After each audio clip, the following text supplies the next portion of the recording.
Bismillahirrahmanirrahim. Assalamualaikum warahmatullahi wabarakatuh.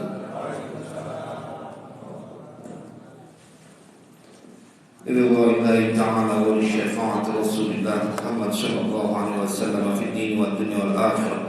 Wa la hawla min malaikatil muqarrabin wal anbiya'il mursalin wa la hawla min awliya'illahi as-salihin wal ulama'il 'amilin. Khususan la hawla li hadzal kitab asy-syekh Hafiz Hasan al-Mas'udi wa man 'allamani wa usulihim wa furu'ihim anna Allah yu'li darajatihim fil jannah wa yanfa'una bi barakatihim wa asrarihim wa anwarihim wa ulumihim wa nafahatihim fid din wad dunya wal akhirah. Sirrul Fatihah. A'udzu billahi minasy syaithanir rajim. Bismillahirrahmanirrahim. Alhamdulillahi rabbil alamin arrahmanir rahim maliki yaumiddin. Iyyaka na'budu wa iyyaka nasta'in. Ihdinas siratal mustaqim. Shiratal ladzina an'amta 'alaihim ghairil maghdubi 'alaihim waladdallin. Amin. Kita baca Fatihah sekali lagi dengan asrar, keberkahan, kedudukan, kemukjizatan dari suratul Fatihah. Semoga Allah ampuni semua dosa dan kesalahan kita. Allah ampuni dosa dan kesalahan orang tua kita. Allah pelihara diri kita, keluarga kita, anak keturunan kita, harta benda kita dari semua kejahatan makhluknya. Allah mudahkan semua urusan kita. Allah sampaikan semua hajat dan maksud kita. Allah sembuhkan semua penyakit yang ada pada diri kita. yang zahir maupun yang batin bisirril Fatihah. A'udzu billahi minasyaitonir rajim. Bismillahirrahmanirrahim. Ar-Rahmanir-Rahim Maliki yaumiddin. Iyyaka na'budu wa iyyaka nasta'in. Ihdinas siratal mustaqim. Shiratal ladzina an'amta 'alaihim ghairil maghdubi 'alaihim waladdallin. Rabbighfirli wa liwalidayya wa lil mu'minina amin. Bismillahirrahmanirrahim. Alhamdulillahirabbil alamin. Allahumma shalli wa sallim ala sayyidina Muhammad wa ala ali sayyidina Muhammad. Amma ba'du, faqala Syekhul Mu'allif rahimahullahu ta'ala wa adama an-naf'a bihi wa bi barakati 'ulumihi wa bikum fid din wad darain amin. Al-amanatu hiya al-qiyamu bi huquqillahi ta'ala wa huquqi ibadihi. Nah, itu kalau di kitab saya harokatnya keliru. Ibadati harusnya wa huquqi ibadihi, kembali kepada Allah dhamirnya. Hiya al-qiyamu bi huquqillahi ta'ala wa huquqi ibadihi. Fabiha yakmulu ad-dinu wa tusanu al-a'radu. Nah, dibetulin lagi tuh harokatnya. Kudunya doma, karena dia menjadi naibul fa'il. Kudu marfu'. Wa tuhfadhu al-amwalu. Li'anna al-qiyama bi huquqillahi ibaratun an fi'lil ma'murati wa ijtinabil manhiyati. Wal qiyamu bi huquqi ibadihi ibaratun an raddil wada'i wa tarkit tadfifi fi kailin aw waznin aw dar'in wa tarki ifsha'il asrari wal uyubi wa an yakhtara li nafsihi ma huwa aslahu laha fid dini wad dunya. Qala Allah ta'ala innallaha ya'murukum an tu'addul amanati ila ahliha. Wa qala an-nabiy sallallahu alaihi wasallam la imana liman la amanata lahu wa la dina liman la ahda lahu. Wallahu a'lam bishawab. Jemaah sekalian berbahagia, malam ini kembali kita dipertemukan di majlis mulia yang semoga akan menjadikan sebuah sebab Allah ridha kepada kita. Dunia akhirat Allah ridha. Yang mudah-mudahan dengan kumpulnya kita di majlis ini, Allah mudahkan semua urusan kita. Allah angkat derajat kita di dunia akhirat, dan semua anak keturunan kita diangkat derajat di dunia akhirat. Diberikan kebahagiaan dunia akhirat karena Allah saksikan apa yang kita lakukan. Kita sedang bertamu di rumah Allah di saat banyak orang yang boleh jadi masih dengan kesibukannya. Kita dikumpulkan di rumahnya yang mudah-mudahan terus istiqomah kita sampai akhir hayat. Kita masuk kepada bab tentang amanah, sesuatu yang kembali kita akan dibuat berdegup kita punya hati. Ini perihal berat, perihal sesuatu yang terjadi pada semua orang. Amanah, setiap sesuatu yang kelak akan dimintakan pertanggungjawaban namanya amanah. Allah kasih amanah kita hidup di dunia, dikasih sehat, dikasih panjang umur, dikasih kita punya banyak kemampuan, dikasih kita punya karunia anak, pekerjaan, dan semuanya itu amanah.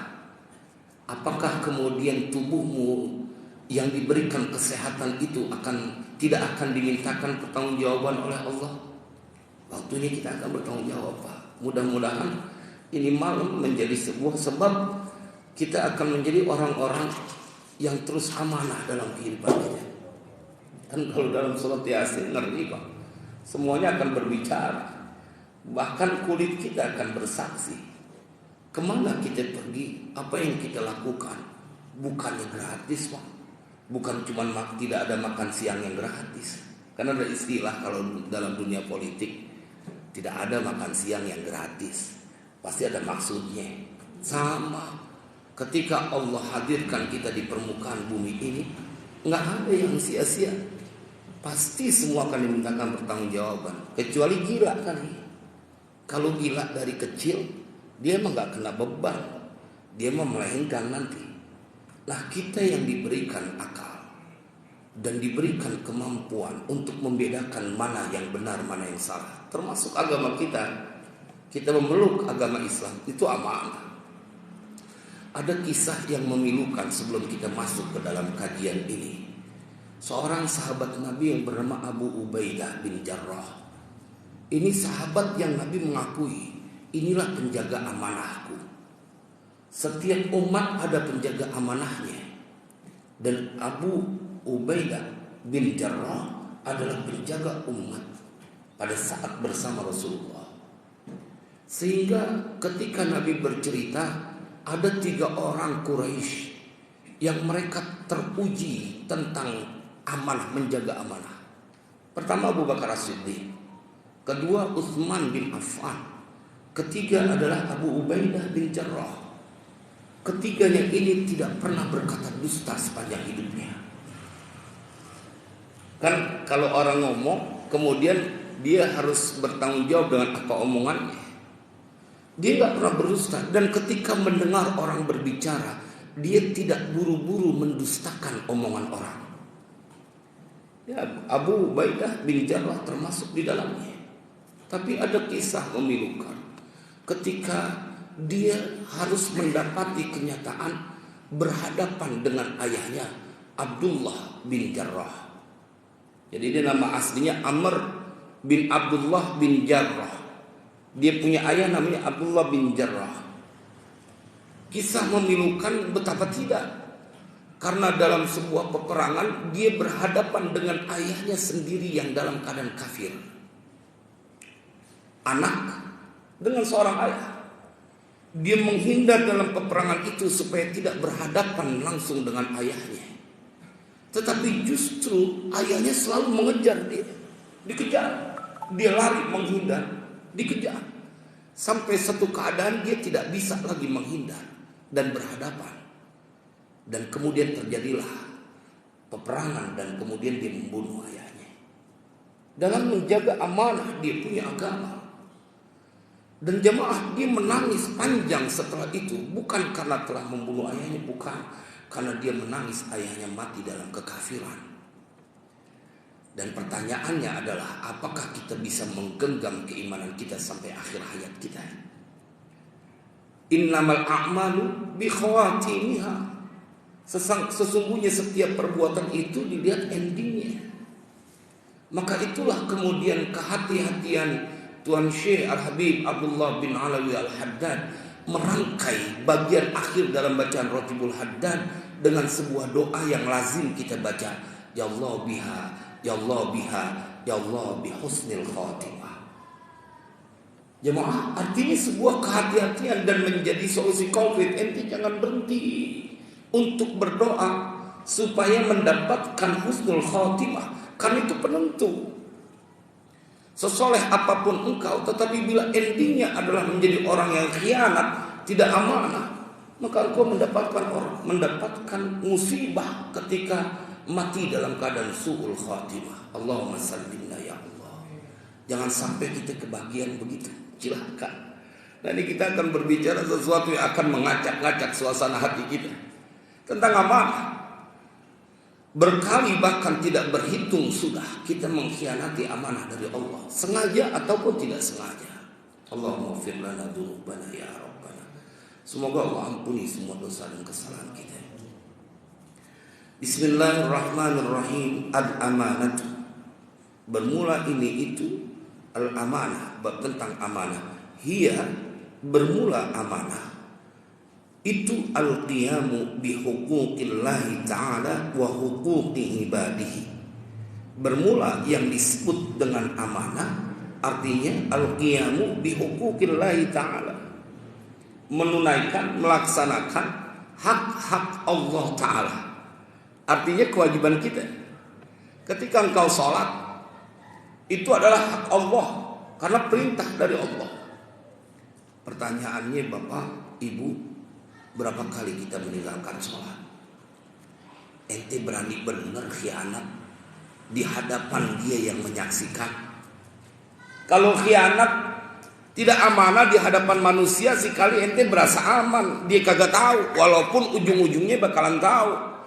Tetapi di hadapan dia yang maha mengetahui masih banyak juga orang yang khianat. Termasuk pada saat engkau diberikan karunia mempunyai seorang istri, amanah dari Allah, dipesan betul sama Allah, wa'ashiruhunna bil ma'ruf, pergauli mereka dengan baik, itu amanah langsung dari Allah. Maka itu jamaah sekalian yang berbahagia, kelewat banyak hak-hak Allah atau kewajiban-kewajiban kita yang malam ini kita akan diingetin.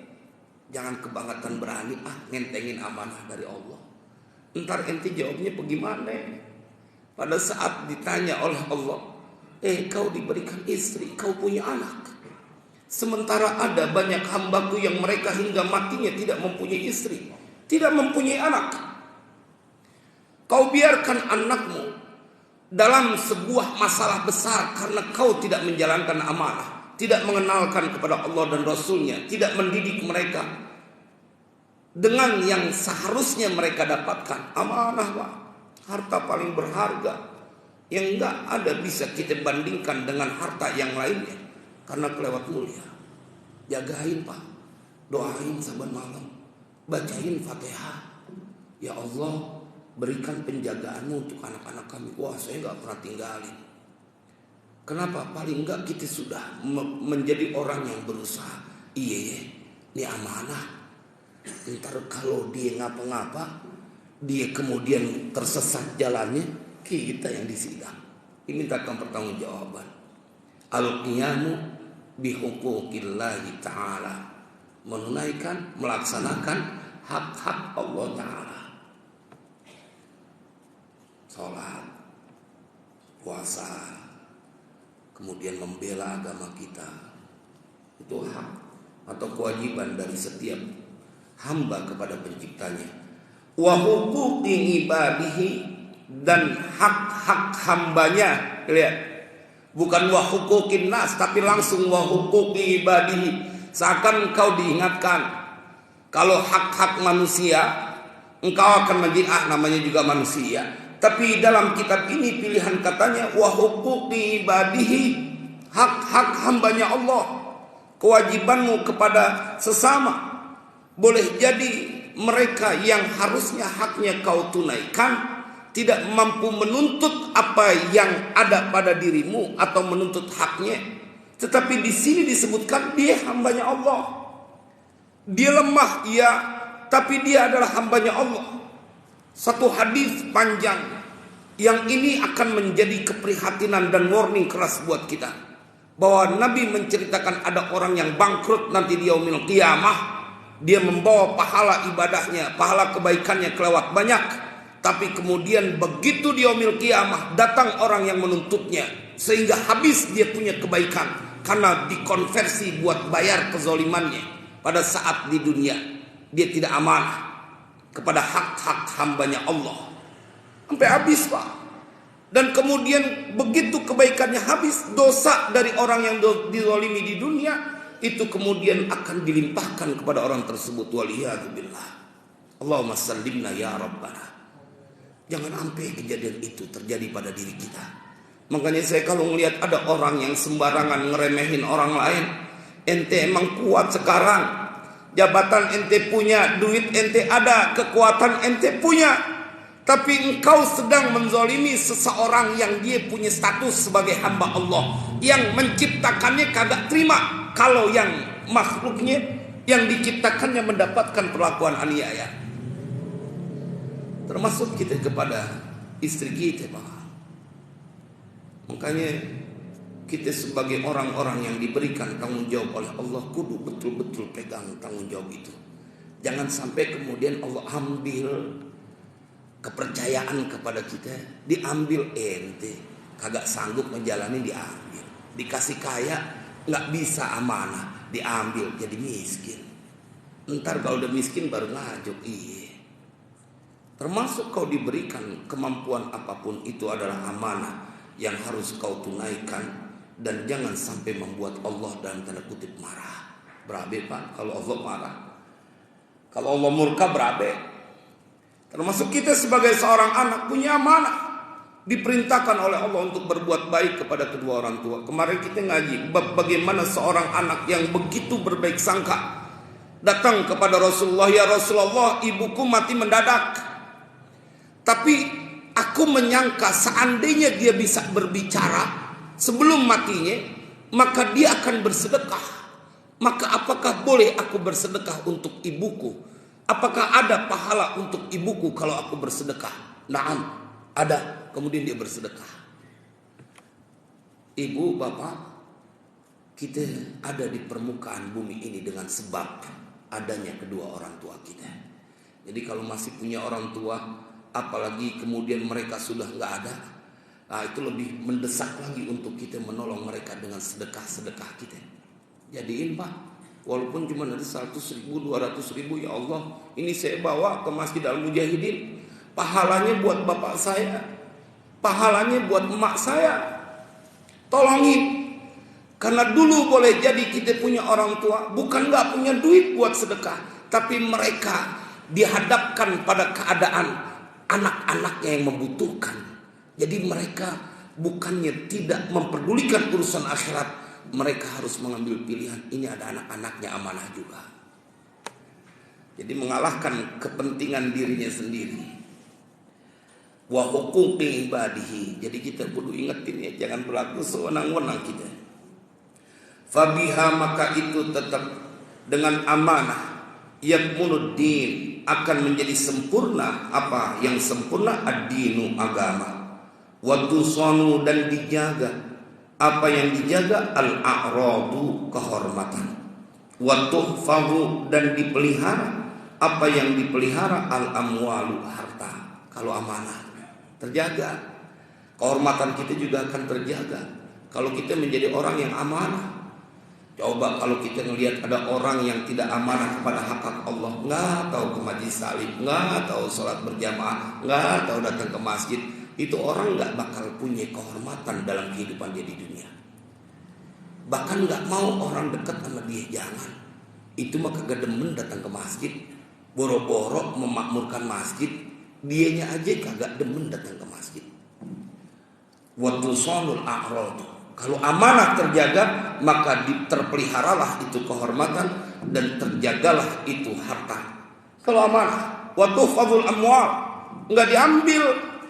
Kalau kita enggak amanah terhadap harta yang Allah berikan, termasuk kesehatan. Entar aja kalau udah sakit, kalau udah enggak berdaya, baru dia menginginkan kalau sehat enak kali ya bisa datang sholat Jumat. Maren-maren lu seger buger kagak kepikiran sama sholat Jumat. Wa tuhfazul amwal. Dzalika bi anna Allah lam yakum mughayyiran ni'matan an'amaha 'ala qaumin hatta yughayyiru ma bi anfusihim. Itu dalilnya. Allah enggak bakal ambil harta yang Allah berikan kepada hambanya sehingga mereka yang merubah. Dari sebab itulah mereka enggak amanah. Percuma nih jadi orang kaya yang ada nyusahin orang susah mulu. Diambil tuh hartanya. Tapi kalau dia amanah, ketika harta itu ada hak, wa fi amwalihim haqqum ma'lum lis-sa'ili wal mahrum, bahwa pada harta-harta mereka ada hak yang diketahui, lis-sa'il wal mahrum, bagi orang yang meminta dan orang yang menahan dirinya dari meminta tapi dia butuh. Jadi kita punya saudara, ada yang dia berani minta karena dia dalam kesusahan, tolongin. Tapi ada kita punya saudara yang dia juga butuh, tapi menjaga dirinya dari meminta, mahrum. Ente tahu dia lagi susah, dia lagi punya urusan, dia lagi punya hajat, bantuin ente punya kemampuan. Jangan biarkan kesulitan terjadi pada saudaramu. Wallahu fi aunil abdi, maka nal abdu fi auni akhi. Emangnya ente kagak pengen selalu ditolongin oleh Allah kalau nolongin saudara? Ini kan yang berjanji Nabi SAW. Jadi kalau amanah itu terjaga, maka akan terpeliharalah itu kehormatan dan terjagalah itu harta. Li'annal qiyamah, karena sesungguhnya al-qiyamah bihuquqillahi, yaitu menunaikan dengan hak-hak Allah, ibaratun, sebuah pengibaratan, an fi'lil ma'murati, dari melakukan sesuatu apa-apa yang diperintahkan, wajtinabil manhiyat, dan menjauhkan larangan-larangan. Jadi definisi al-qiyamu bihuquqillah atau yang menjadikan disebut dengan amanah itu adalah engkau fi'lul ma'murat wajtinabul manhiyat, melaksanakan semua yang diperintahkan dan meninggalkan yang dilarang. Itu yang dimaksud dengan hak-hak Allah. Salat, puasa, zakat, berlaku baik sama orang tua, berlaku baik dengan tetangga, berlaku baik dengan orang-orang yang dia tidak punya apa-apa, fuqara, masakin. Engkau memberikan mereka pertolongan dalam kesulitan. Dan banyak di dalam Al-Quran Allah perintahkan kepada kita untuk menjadi orang-orang yang bukan peduli untuk urusan kita saja, tapi juga peduli kepada orang-orang yang membutuhkan. Nah, itu dia tuh termasuk fi'lul ma'murat di definisinya. Apa tuh hak-hak Allah? Kan amanah itu adalah al-qiyamu bihuquqillah. Nah, apa itu huquqillah? Huququllah itu apa? Fi'lul ma'murat wa ijtinabul manhiyat. Selagi engkau melaksanakan perintah-perintah Allah, engkau amanah. Selagi engkau meninggalkan larangan-larangan Allah, engkau amanah. Dan bila engkau amanah, maka engkau tidak akan mendapatkan kesusahan di dunia maupun di akhirat. Amanah. Wal qiyamu bihuquqi ibadihi, dan bermula melaksanakan memenuhi hak-hak hambanya Allah. Ini selalu pakai bahasa hambanya Allah. Dia benar saudara ente, dia benar mudaan dari ente, dia benar lebih miskin dari ente. Tapi dalam kalimat ini disebutkan huququ ibadihi ay ibadillah, hak-hak hambanya Allah. Ente nggak boleh main-main, walaupun itu mudaan, walaupun itu lemah, walaupun tidak berdaya, dia disebut ibadullah, hambanya Allah. Kau buat mereka menjadi tidak nyaman, maka engkau akan dibuat tidak nyaman oleh yang menciptakannya. Wah, nggak ada obatnya. Kalau Allah udah marah, ini yang kadang-kadang kita nganggap biarin dia mah, gampang orang kayak begitu beresinnya. Nah, lihat apa yang terjadi dengan keadaan Az-Zaitun. Kebangetan ngeremehin, ngerecokin dalil-dalil yang ada. Pakai bilang bahwa perempuan diberikan kesempatan buat jadi imam. Tempo hari yang saya ceritakan berarti pada saat saya dicerita di sini, yang saya ketemu seorang istri jadi imam, lakinya jadi makmum, jangan-jangan jebolan sono tuh. Ya kita kalau kita jadi makmum, bini kita jadi imam, kagak bisa ruku, buat tabok pantatnya. Orang kebangetan gemes. Yang bener aja, kita harus berikan kesamaan. Ngawur. Mungkin sekarang udah mulai diproses. Alhamdulillah, mudah-mudahan tidak banyak orang tersesat.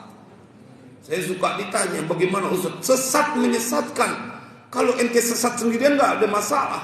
Tapi kalau menafsirkan Al-Quran seenaknya aja, wah, kita kudu selamatkan warga Indonesia dari seorang yang berusaha menyesatkan. Mungkin saya sampaikan kemarin, kalau dalam Al-Quran ada namanya Samiri, yang dia merusak tatanan agama yang telah dibangun oleh Nabi Musa alaihissalam. Kemarin tuh, alhamdulillah tuh, jadi viral juga tuh videonya dipotong. Karena memang kita kudu tegas, menyesatkan Pak. Abu Ubaidah bin Jarrah, seperti yang tadi saya ceritakan, kayak apa dia bingungnya berhadapan langsung dengan ayahnya. Demi amanah agama yang dia telah jadikan sebuah keyakinan, dia harus mempertaruhkan apapun. Apalagi seorang yang ya sok kepinteran gitu, jadi seakan-akan di Indonesia salah semua.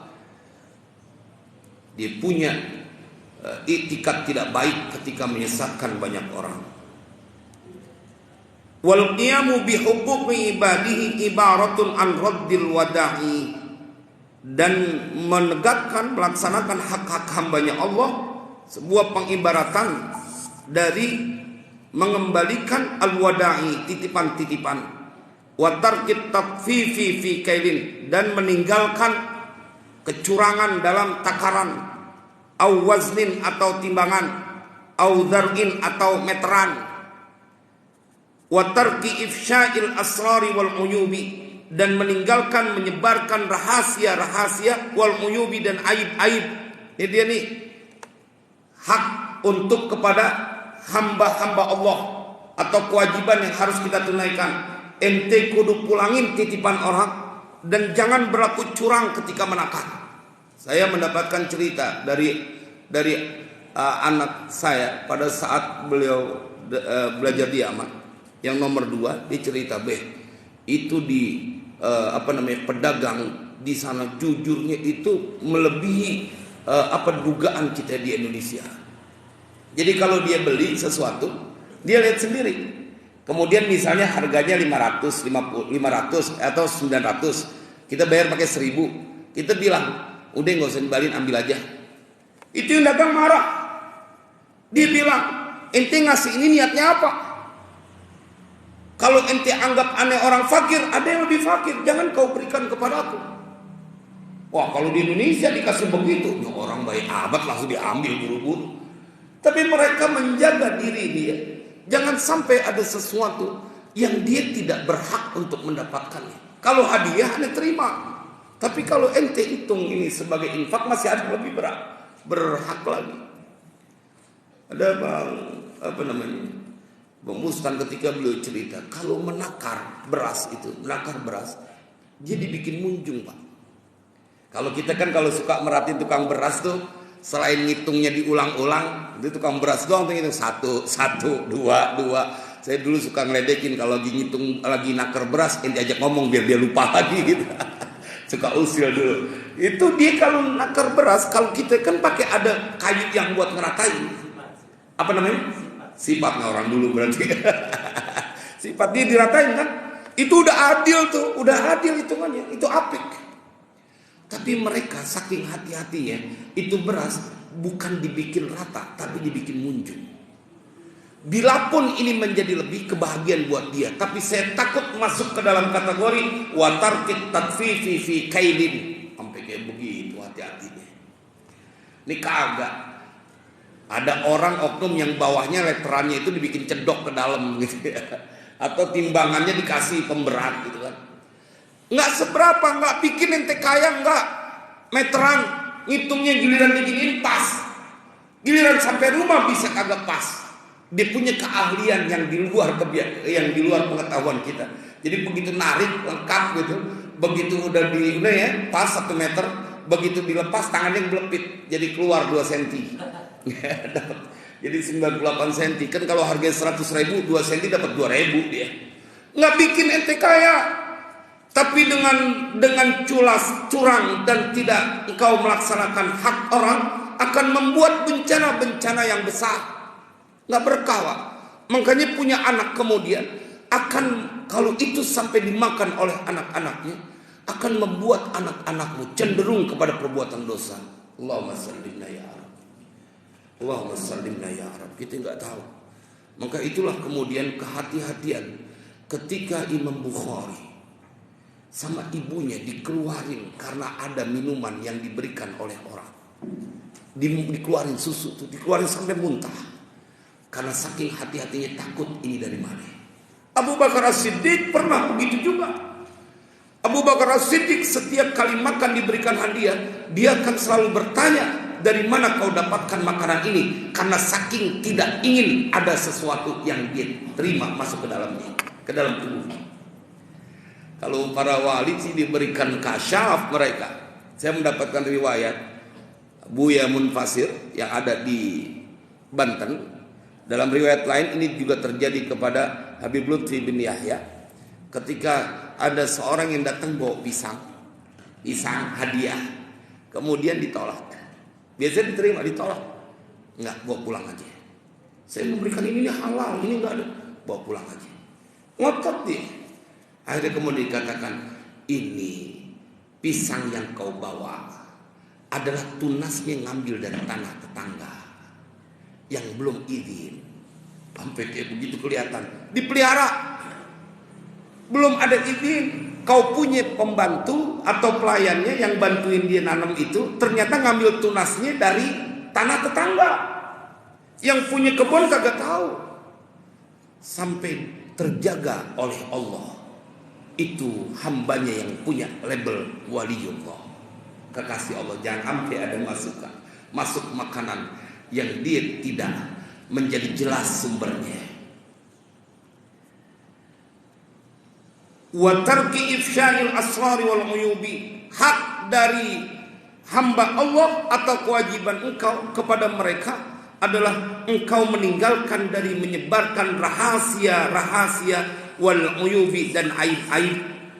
Kita akan lihat banyak orang yang enjoy ketika menceritakan aib seseorang. Makanya saya suka sedih, saking kepengennya punya jabatan sampai merelakan sesuatu yang dilarang oleh Allah sampai dikerjain. Wah, nanti mendekati tahun politik banyak betul orang yang mencari-cari aib saudaranya demi dia tidak mempunyai halangan untuk melenggang menjadi pejabat. Itu nggak terima, Pak. Jadi boleh kita memilih, tapi jangan sekali membuka aib saudara kita. Ente mau aib ente dibuka sama Allah di dunia dan di akhirat? Jangan. Sesuatu disebut akan mendapat, kalau dalam bahasa lain disebut karma. Kalau dalam bahasa agama kita, al-muhsinu sayajza bi ihsanihi wal musii'u sayakfihi masawi. Jangan pernah kau ungkap rahasia aib dari saudaramu kalau engkau tidak pengen mendapatkan hal yang sama. Kau membuat orang malu, membuat orang tidak berharga. Saat engkau membuka aibnya, ketahuilah cepat atau lambat hal itu akan terjadi pada dirimu. Ini kan malah sengaja rasa lo, biar tahu gua buka rahasia lo. Waliyadzubillah. Wa an yakhtara li nafsi, dan bahwa memilih siapa seseorang li nafsihi untuk dirinya, ma akan sesuatu huwa yang bermula itu ma aslahu lebih baik laha bagi nafsihi fid dini pada urusan agama wa dunya dan urusan dunia. Lihat pilihannya, dini wa dunya. Yang paling penting dulu buat urusan agama kita dan urusan dunia. Harusnya kan dunia wa din. Nah, agama dulu, karena sesuatu yang baik bagimu urusan dunia belum tentu baik buat urusan akhirat. Tapi ketahuilah, sesuatu yang bermanfaat bagimu baik untuk urusan agama, untuk urusan akhirat, udah pasti baik urusan dunia. Jadi harus memprioritaskan di antara bentuk amanah engkau kepada dirimu adalah wa an yakhtara li nafsihi ma huwa aslahu laha fid dini wad dunya.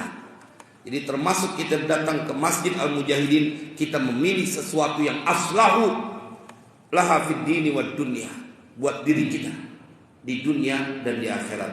Qala Allah Ta'ala, telah berfirman, siapa yang berfirman? Allah Ta'ala, Allah, innallaha, sesungguhnya Allah itu ya'murukum, memerintahkan siapa? Allah kum, kepada kalian, antu addul amanati, bahwa melaksanakan siapa kalian al amanati, akan amanah-amanah, ila ahliha, kepada pemilik hak amanah-amanah. Jadi ini perintah dari Allah. Innallaha ya'murukum antu addul amanati ila ahliha. Sampein, kalau ada titipan sampein. Jangan sampai kau simpan. Ini kan kagak dibuat peribahasa, kalau nitip omongan pasti lebih, tapi kalau nitip duit kemungkinan kurang. Orang-orang yang kagak ngaji di Masjid Al-Mujahidin atau di masjid lain, tapi kalau yang ngaji dia diingetin, nitip omongan lebih sama aja udah bagus. Tapi kalau nitip harta, nitip uang, apalagi mereka yang dititipkan anak yatim, perlu kita perhatikan. Wa qala an-nabiy sallallahu alaihi wasallam, dan telah bersabda siapa Nabi sallallahu alaihi wasallam, la imana, tidak ada iman itu maujud, liman la amanata lahu, bagi seseorang la amanata lahu, yang tidak ada amanah itu maujud baginya. Tidak ada iman, artinya tidak sempurna dia punya keimanan kalau dia tidak amanah. Wala dina, dan tidak ada agama itu maujud, liman la ahda lahu, bagi orang yang tidak ada janji baginya, artinya menepati janji. Wadiddul amanati al khiyanatu, dan lawan dari amanah Al-khianatu, khianat itu lawannya. Kalau nggak amanah ya khianat. Nggak enak bapak disebut pengkhianat. Dulu disebut ada pengkhianat negeri. Ketika ada penjajah yang mereka justru berpihak kepada pengkhianat. Bumi pertiwi dikhianati. Termasuk mereka yang korupsi. Mereka adalah pengkhianat negeri ini, Pak. Amanah yang diberikan oleh rakyat, kemudian mereka khianati. Bahkan bumi pertiwi dikhianati. Banyak betul para pengkhianat. Karena mereka justru menjadikan kesempatan untuk mendatangkan penderitaan bagi orang lain. Oh, kita itu berani, Pak. Koruptor mereka adalah orang-orang yang khianat kepada negerinya sendiri karena telah terpilih dan dipilih menjadi orang yang memegang amanah, tapi justru mencelakai rakyatnya sendiri. Maka mudah-mudahan Allah hadirkan pemimpin yang akan amanah kepada sebuah tanggung jawab yang harus dia nanti pertanggungjawabkan juga di hadapan Allah. Biar ini kan 2024 akan ada presiden baru. Yang penting Allah pilih, kita berharap Allah pilih yang amanah. Allah yang paling tahu. Allah pilih yang paling amanah. Yang jahat, yang mengkhianati negeri ini, semoga Allah berikan kepada mereka jalan tertutup untuk menjadi pemimpin. Jadi kita ngelihat, ya Allah, bagaimana kemudian rakyat lagi susah, dia bisa menimbun harta, kekayaan, dinasti-dinastinya mereka sendiri bikin. Tapi kita nggak boleh mencaci mereka secara langsung, kita doain. Tapi siapapun yang koruptor, kita harus berani katakan mereka pengkhianat. Mudah-mudahan pada taubatlah. Wa madarruha katsiratun, nah ini dia. Dan bermula bencana atau kemadharatan dari khianat itu katsiratun, banyak banget. Minha itu sebagian dari madarruha an yusafa sahibuha bil ghadri, bahwa disifati siapa sahibuha, orang yang punya sifat khianat, bil ghadri, dengan pengkhianat. Disebut dia, disebut kalau ada orang udah nggak mana, jangan, dia itu orang khianat, ente jangan titip apa-apaan orang itu, nggak bakal nyampe, itu khianat orangnya. Wa naqsid dini, dan kurangnya agama, wa hitatil himmati, dan merosot turunnya himmah, dia punya himmah, semangat, wadana atin nafsi, dan hinanya diri, rendahnya diri. Itu dia tuh, pokoknya rendah udah nggak dipandang, nggak dipercaya lagi, nggak dipercaya. Dia punya dikasih amanah nggak dipercaya. Orangnya terkenal khianat, nggak amanah. Jadi kalau bahasa kita kadang-kadang halus masih, dia mau orangnya nggak amanah. Padahal kalau bahasa kitab lawannya amanah, khianat. Maka mereka yang tidak menunaikan amanah, dia khianat. Dan engkau siapa saja umat Nabi Muhammad yang kemudian membenci keturunan Nabi Muhammad, kau khianat kepada ungkapan cinta kepada baginda Rasulullah. Khianat, karena dia harus mencintai keturunan baginda Rasulullah. Allahumma salli wa sallim ala sayyidina Muhammad wa ala ali sayyidina Muhammad. Malah kalau dalam doa wahbah dilengkapin wa ala ali wa dzurriyyatihi, dikasih lagi tuh kalau dalam doa wahbah, dikasih tafsir lagi. Wa minha, dan itu sebagian dari madarat, bahaya dari khianat, i'radun nasi anhu li isaatihi ilaihim, bermula berpalingnya manusia anhu dari orang yang khianat, li isaatihi, karena kejahatan orang yang khianat itu, ilaihim, kepada nas, kepada manusia. Jadi ada sebabnya. Orang pasti berpaling, udah ogah aja deh. Wa qattu yadihi idza sarqa minhum, dan memotong tangan orang yang khianat, idza sarqa, apabila mencuri siapa orang yang khianat, minhum, dari mereka. Wa bughdullahi lahu, dan kemurkaan Allah kepada orang yang khianat. Ini yang berabe nih. Kalau sama manusia sih kadang-kadang kita bisa ngumpet, nggak ketemu orangnya, aman. Atau ente pindah ke tempat yang baru yang ente nggak dikenal, ente bisa senang. Tapi bughdullahi lahu, ente mau ngumpet kemana? Kalau Allah udah murka, Dimanapun ente berada, Allah murka. Wa budullahi lahu wa ta'dzibuhu iyyahu, dan siksaan Allah iyyahu kepada orang yang khianat, disiksa orang yang khianat, makanya ditangkap. Bayangin di masa tua dia harus berada di dalam penjara di balik jeruji. Dari orang yang punya kedudukan terhormat langsung hina gara-gara khianat. Gara-gara khianat sampai mati dia akan mendapatkan hukuman sosial. Bukan cuman dia, keluarganya jadi malu gara-gara dia punya khianat. Keluarga koruptor, anaknya, itu bahayanya dari khianat. Udah gak bisa kemana-mana itu.